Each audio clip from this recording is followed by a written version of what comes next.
Jinger Duggar Vuolo is getting candid about her faith.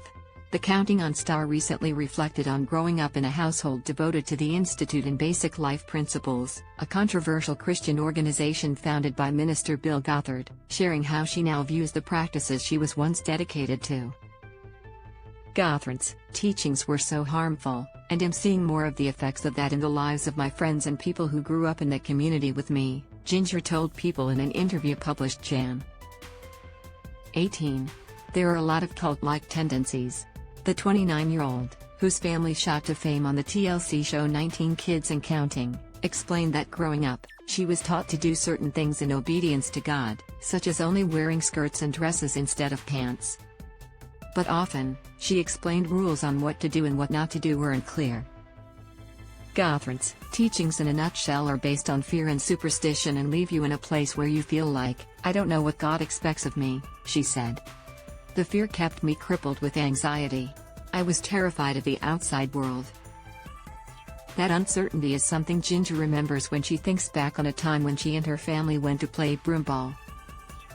I thought I could be killed in a car accident on the way, she told the outlet, because I didn't know if God wanted me to stay home and read my Bible instead. For the outlet, Jinger started to question her belief system in 2017. Now, she is still a Christian with a different approach to living out her faith who is fully separated from IBLP. News reached out to Bill Gothard and the Institute in Basic Life Principles for comment, and has not heard back. News also reached out to Jim Bob and Michelle Duggar, and they declined to comment.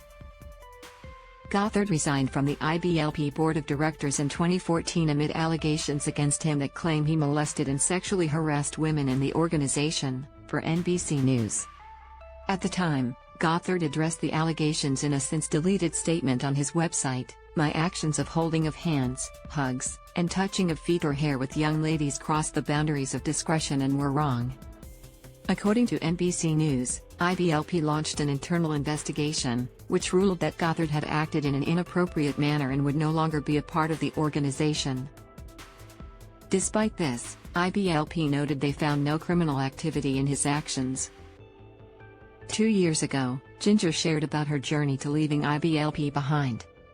In her 2021 book The Hope We Hold, Finding Peace in the Promises of God, co-written with husband Jeremy Vuolo, Jinger details the start of her journey to breaking away from IBLP. I wanted to see if the convictions it always held were true, she wrote. I wanted to examine why I believed what I believed, and if those beliefs were supported by the scripture. Now, as I re-examined and compared them to scripture, my convictions were changing.